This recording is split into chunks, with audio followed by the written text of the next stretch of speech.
नमस्कार। ज्योतिषीय श्रृंखला की इस कड़ी में आपका हार्दिक स्वागत है।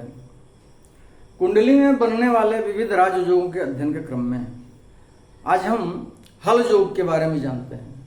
हल योग क्या है, कुंडली में इसका निर्माण किस प्रकार होता है और जातक पर इसका क्या प्रभाव पड़ता है।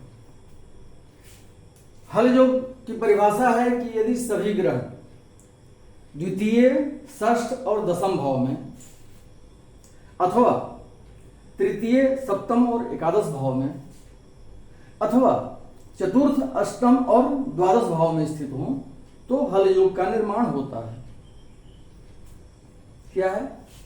द्वितीय, षष्ठ और दशम भाव में या तो ग्रह द्वितीय, षष्ठ और दशम में स्थित हो, या तृतीय, सप्तम और एकादश में स्थित हो, या चतुर्थ में, अष्टम में और द्वादश में स्थित हो, सभी सातों ग्रह, तो उस स्थिति में हल योग का निर्माण होता है।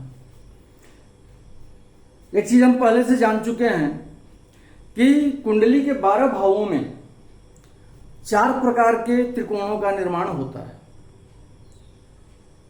धर्म, अर्थ, काम और मोक्ष, ये 4 प्रकार के त्रिकोण बनते हैं।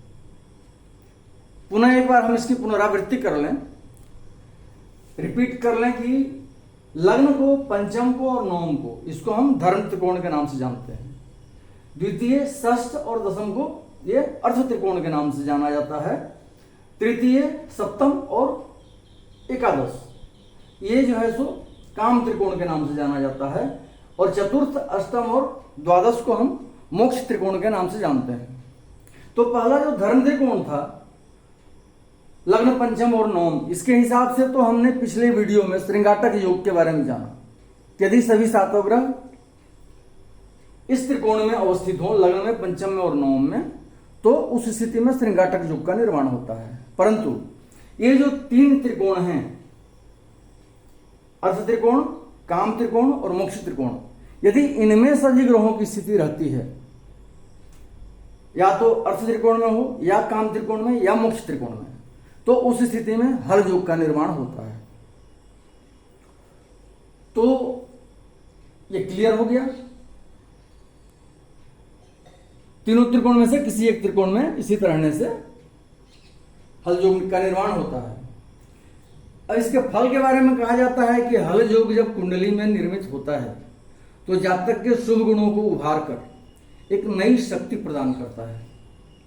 इस योग से युक्त व्यक्ति भूमि और भूमि से जुड़े क्षेत्रों से आय प्राप्त करने में सफल रहता है। इस योग वाले व्यक्ति को भूमि खनन के कार्यों से आजीविका की प्राप्ति होती है। लीज वगैरह पर लेकर के और माइनिंग वगैरह के कार्य में या भूमि खनन से संबंधित जो भी कार्य हो, उसमें इसको आजीविका की प्राप्ति हो सकती है। वह शारीरिक परिश्रम के कार्य करने में कुशल होता है ऐसा जातक, और ऐसे व्यक्ति को भूमि के क्रय विक्रय से संबंधित कार्य करना लाभकारी रहता है। कुंडली में हल योग का निर्माण किसी भी प्रकार से हो तो अपना प्रभाव जरूर दिखलाता है। या सभी ग्रह अर्थ त्रिकोण में हो, या काम त्रिकोण में हो, या मोक्ष त्रिकोण में हो, जिस प्रकार से भी हल योग का निर्माण हो रहा हो वो अपना प्रभाव दिखलाता ही है। यदि अर्थ त्रिकोण में योग का निर्माण हो रहा हो, अर्थात समस्त ग्रह द्वितीय, षष्ठ और दशम भाव में अवस्थित हो, इस स्थिति में क्या होगा? अर्थ त्रिकोण में हल योग का निर्माण होगा। तो जातक को अधिक संघर्ष की स्थिति तो देता ही है, लेकिन साथ ही साथ उसके प्रयासों में तेजी भी लाता है। ऐसा जातक अपनी कठिनाइयों से लड़ने के लिए पूर्ण रूप से तैयार रहता है। अब यदि कुंडली में काम त्रिकोण में योग का निर्माण हो रहा हो, अर्थात समस्त ग्रह तृतीय, सप्तम और एकादश भाव में अवस्थित हों, तो इस स्थिति में जातक को लाभ प्राप्ति का बहुत अच्छा संकेत देखने को मिलता है।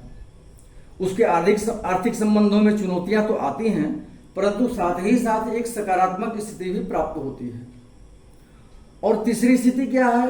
यदि मोक्ष त्रिकोण में योग का निर्माण हो रहा हो, अर्थात समस्त सातों ग्रह चतुर्थ में, अष्टम में और द्वादश स्थान में अवस्थित हों, तो इस स्थिति में थोड़ा सा कुछ भिन्न स्थिति बनती है। जातक का जीवन संघर्षपूर्ण व्यतीत होता है। ऐसे जातकों को कृषि कार्य में अधिक सफलता प्राप्त होती है तथा कृषि कार्य के जरिए ही व्यक्ति आय प्राप्त करता है।